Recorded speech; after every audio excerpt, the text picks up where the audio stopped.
హరే కృష్ణ అందరికీ. దుర్యోధనునిలో భయం ప్రవేశించింది.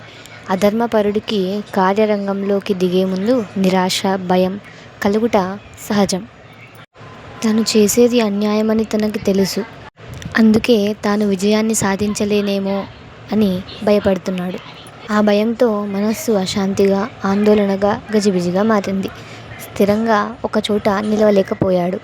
ఇలాంటి స్థితిలో ఉన్నవాడెవరైనా ఇతరులతో మాట్లాడడానికి ప్రయత్నిస్తూ, ఇతరులకు ధైర్యం చెబుతూ నాకేం భయం లేదని తన లోపల భయాన్ని పోగొట్టుకొని ధైర్యం తెచ్చుకునేందుకు ప్రయత్నిస్తాడు. ఆ ప్రయత్నంలో భాగంగా దుర్యోధనుడు ఇప్పుడు ద్రోణుని వద్దకు వచ్చాడు. మరి దుర్యోధనుడు ఇక్కడ 3 పదాలను వాడాడు. ద్రుపదపుత్రేణ అని, తవ శిష్యేన అని, ధీమత అని. వాటి వివరాలను నెక్స్ట్ వీడియోలో తెలుసుకుందాం. Until then, Radhakrishna.